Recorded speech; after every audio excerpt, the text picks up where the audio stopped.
ओम शांति। आज है 15 अगस्त 2022 के ईश्वरीय महावाक्य। सर्वप्रथम सभी भाई बहनों को 15 अगस्त की बहुत बहुत बधाई हो। अब पहले सुनते हैं मुरली के मुख्य पॉइंट्स। बाबा ने कहा, तुम देवता धर्म के थे, परंतु पतित होने के कारण अपने को देवी देवता कहला ना सके, इसलिए फिर से पवित्र बन अपने देवी देवता धर्म में आ जाओ। मनुष्य व्रत रखते हैं भोजन ना खाने का, परंतु बाप कहते हैं तुम विष नहीं खाओ। विश्व का मालिक बनना है तो मनुष्य से देवता बनने का पुरुषार्थ करो। इस समय सभी आत्माओं में खाद पड़ी है। बाबा ने कहा, मैं सोनार हूँ, बच्चों को भट्ठी में डाल देता हूँ, जिससे तुम सच्चा सोना बन मेरे साथ घर चले जाएंगे। जैसे जेवर से किचड़ा निकालने के लिए उसे आग में डाला जाता है, ऐसे तुम्हारी है योग अग्नि, जिससे आत्मा की खाद भस्म हो जाती है। फिर बाबा ने कहा, मैं धोबी भी हूँ, तुम्हारी आत्मा को धोने आता हूँ। तुम्हें सिर्फ बाप को याद करना है। योग में रहने से ही तुम विश्व के मालिक बन सकते हो। तुम बच्चों को आत्म अभिमानी बन अब परमात्मा को याद करना है और उनसे वर्षा लेना है। याद करेंगे तो ही रक्षा होगी, याद ही नहीं करेंगे तो बाप रक्षा क्या करेंगे। और लास्ट में बाबा ने कहा, हे मेरे लाडले बच्चे, अब विकारों का दान दो तो तुम सर्वगुण संपन्न बन देवता बन जाएंगे।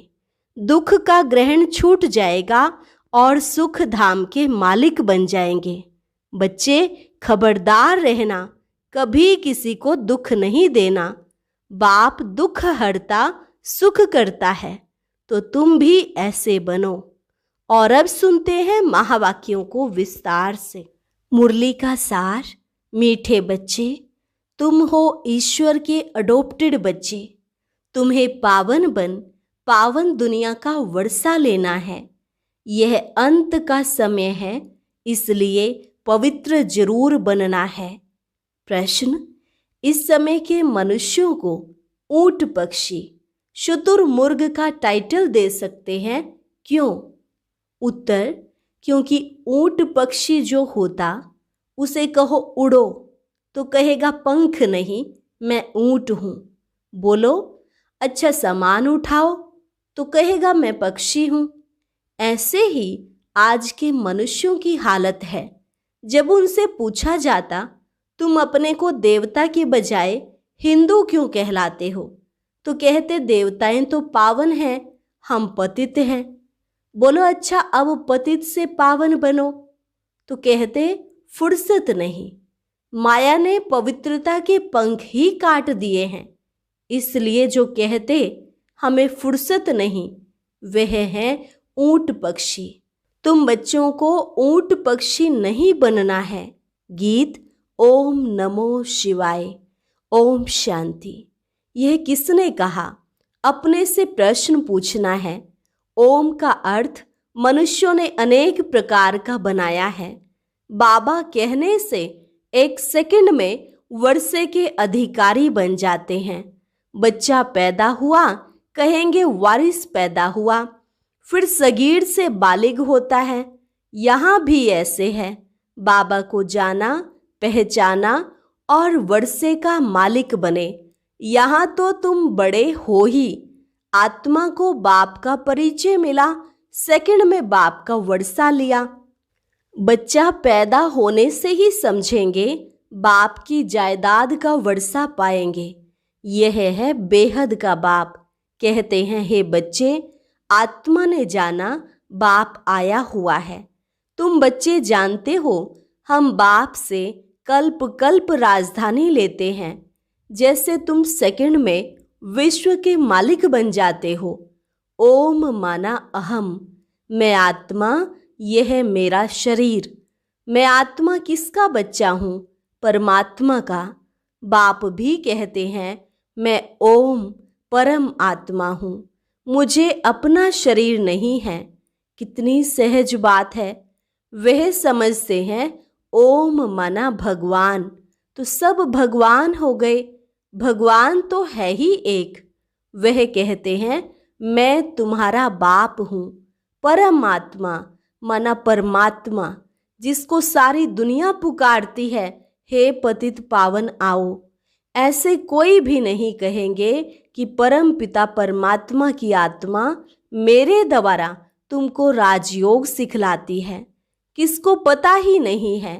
ना मालूम होने कारण श्री कृष्ण को भगवान का नाम लिख दिया है।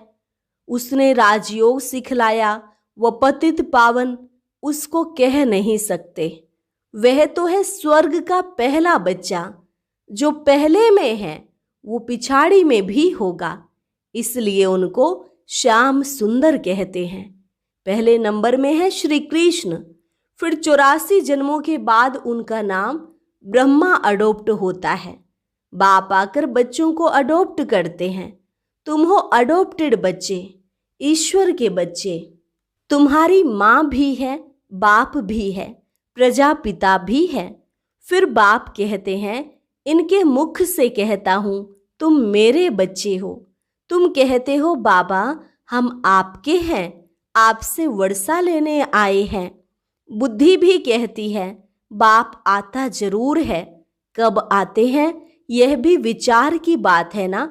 कहते हैं पतित पावन आओ, तो जरूर पतित दुनिया का अंत हो तब तो आऊं ना।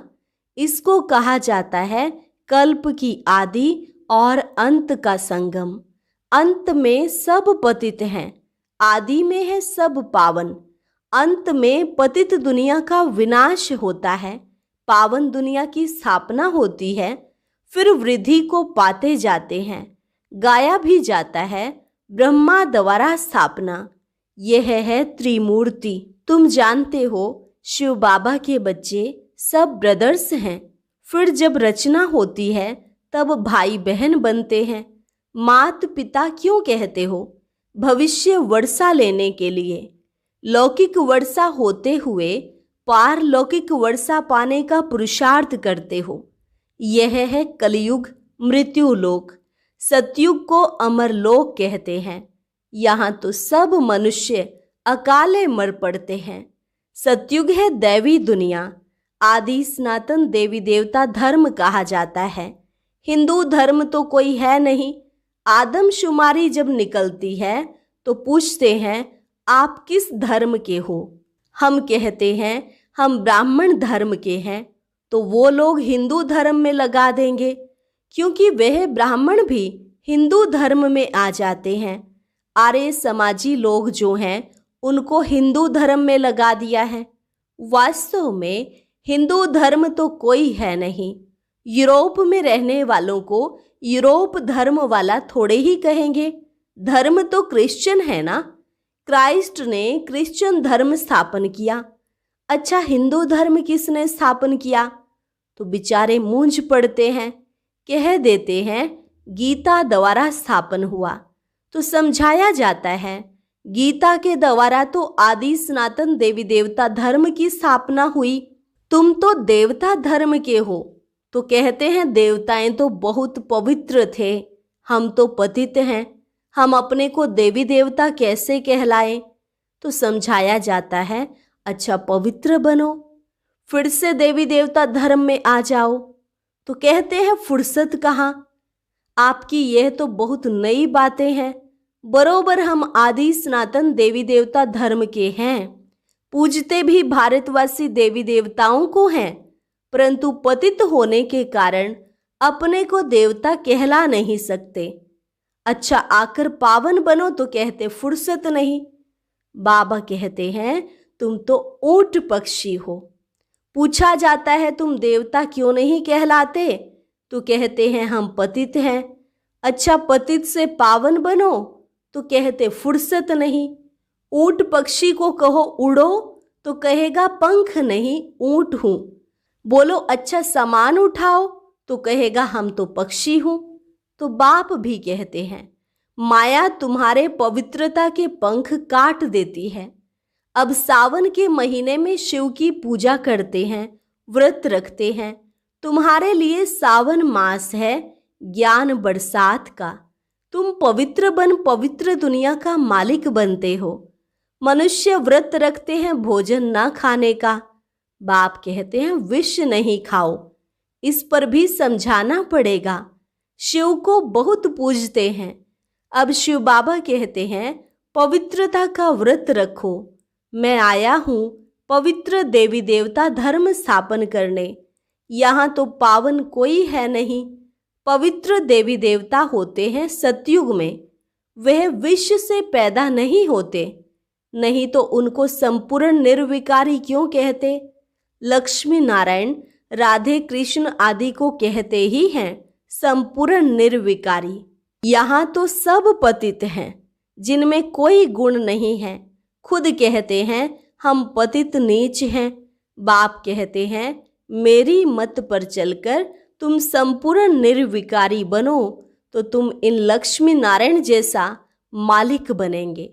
तुम्हारी पढ़ाई कितनी भारी है। मनुष्य से देवता बनने का पुरुषार्थ करो। विश्व का मालिक बनना है। सतयुग में देवी देवताओं का राज्य था ना। अब फिर से देवी देवता धर्म की स्थापना हो रही है। तुम पवित्र बन स्वर्ग का वर्षा लेते हो। स्व माना आत्मा। आत्मा को राजाई मिलती है। उनको स्वराज्य कहा जाता है। मनुष्य तो है देह अभिमानी। देह अभिमान से कहते हैं हमारा राज्य। यहाँ तुम कहते हो हम आत्मा हैं, इस शरीर के मालिक हैं, हम महाराजा बनेंगे। तुमको सतयुग में पवित्र शरीर मिलेगा। अभी तो पतित हैं। जैसे आत्मा वैसे शरीर। आत्मा में खाद पड़ी है। आत्मा पहले सच्चा सोना थी, गोल्डन एज कहा जाता था। फिर त्रेता आया तो सिल्वर की खाद पड़ी।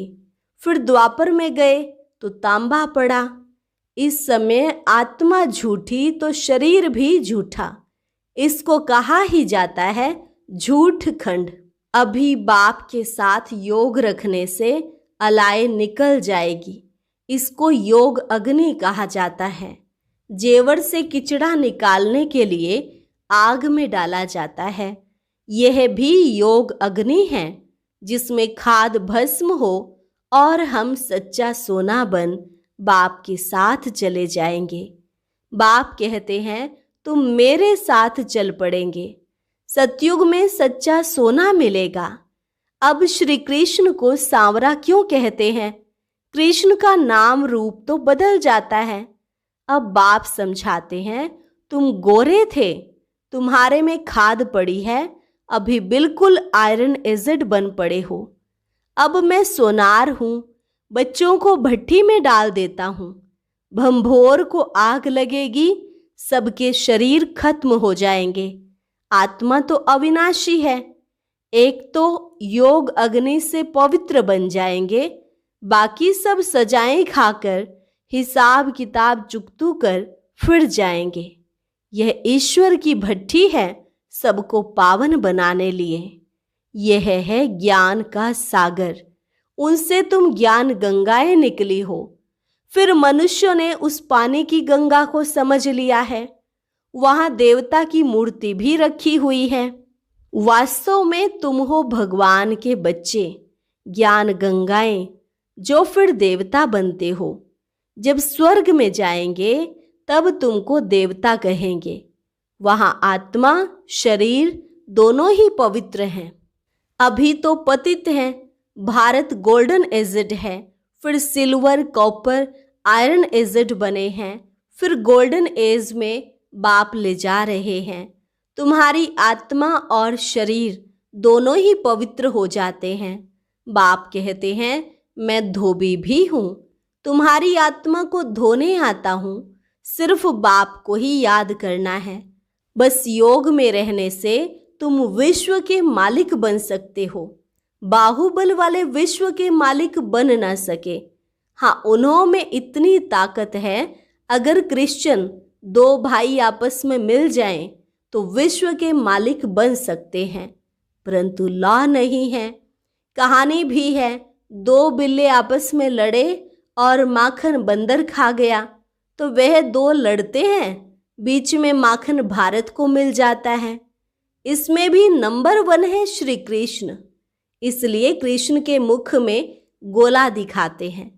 वह मक्खन नहीं, यह स्वर्ग का राज्य भाग्य श्री कृष्ण को मिला। बाप समझाते हैं सब विनाश हो जाएगा और फिर तुम मालिक बन जाएंगे। उसके पहले बाप की श्रीमत पर जरूर चलना पड़े। श्रीमत से श्रेष्ठ आसुरी मत से भ्रष्ट बनते हो। यह है आसुरी पतित दुनिया, एक भी पावन नहीं। पावन दुनिया में एक भी पतित नहीं होता है। अभी तो सब पतित हैं, गाते भी हैं पतित पावन सीताराम। हम सीताएं रावण की जेल में पड़ी हैं, पुकारती हैं हे राम आकर छुड़ाओ, पावन दुनिया में ले चलो। भले गाते हैं परंतु जानते कुछ भी नहीं, जो आता सो कहते रहते।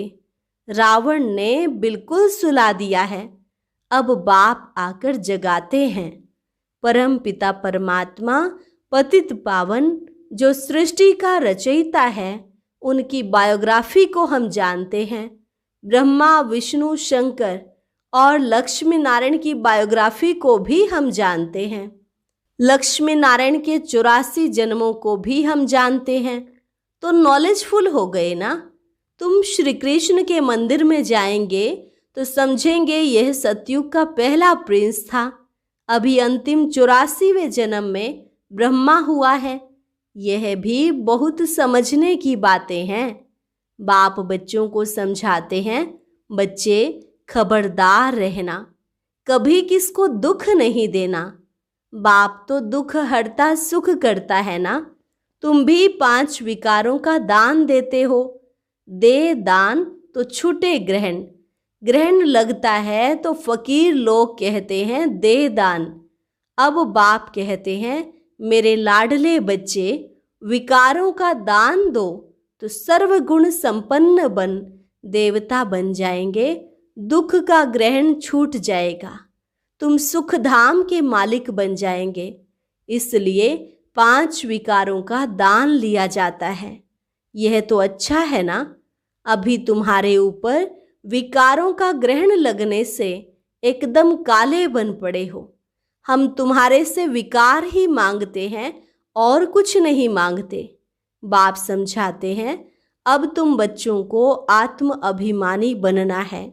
मैं आत्मा हूँ, परमात्मा को याद करना है, वर्षा उनसे लेना है। इसलिए देही अभिमानी बनो। देवताएं आत्म अभिमानी बने हैं। अब मुझ बाप को याद करने से ही तुम्हारे पाप भस्म होंगे। हम रक्षा करेंगे। तुम मुझे याद ही नहीं करेंगे तो रक्षा क्या करेंगे। बाप कितना समझाते हैं। यह बातें कोई शास्त्रों में नहीं हैं, वह है भक्ति मार्ग की सामग्री। बाप तो तुम्हें सदगति में ले जाने के लिए पढ़ाते हैं। मैं इस शरीर द्वारा तुमको समझाता हूँ। यह मेरा शरीर नहीं है, यह तो इनकी ज्योति है, लोन लिया है। मैं इनमें प्रवेश करता हूँ फिर पावन बनाता हूँ। कितना अच्छी रीति बाप समझाते हैं। अच्छा, मीठे मीठे सिकिलधे बच्चों प्रति माता पिता बाप दादा का याद प्यार और गुड मॉर्निंग। रूहानी बाप की रूहानी बच्चों को नमस्ते। रूहानी बच्चों की रूहानी बाप दादा को नमस्ते नमस्ते, गुड मॉर्निंग। धारणा के लिए मुख्य सार। पहली पॉइंट, बाप की श्रीमत पर चलकर संपूर्ण निर्विकारी बनना है। पढ़ाई से विश्व की राजाई लेनी है। आत्मा में जो खाद पड़ी है उसे योग अग्नि से निकालना है। आत्म अभिमानी बन बाप को याद करना है। जितना याद में रहेंगे उतना बाप रक्षा करता रहेगा। वरदान, मेरे मेरे को तेरे में परिवर्तन कर। श्रेष्ठ मंजिल को प्राप्त करने वाले नष्टो मोहा भव। मेरे मेरे को तेरे में परिवर्तन कर श्रेष्ठ मंजिल को प्राप्त करने वाले नष्टो मोहा भव। जहाँ मेरापन होता है वहाँ हलचल होती है। मेरी रचना, मेरी दुकान, मेरा पैसा, मेरा घर, यह मेरापन थोड़ा भी किनारे रखा है तो मंजिल का किनारा नहीं मिलेगा। श्रेष्ठ मंजिल को प्राप्त करने के लिए मेरे को तेरे में परिवर्तन करो। हद का मेरा नहीं, बेहद का मेरा, वह है मेरा बाबा। बाबा की स्मृति और ड्रामा के ज्ञान से नथिंग न्यू की अचल स्थिति रहेगी और नष्टो मोहा बन जाएंगे। स्लोगन: सच्चे सेवाधारी बन, निस्वार्थ सेवा करते चलो तो सेवा का फल स्वतः मिलेगा। सच्चे सेवाधारी बन, निस्वार्थ सेवा करते चलो तो सेवा का फल स्वतः मिलेगा। अच्छा, और अब सुनते हैं आज का अव्यक्त ज्ञान मोती।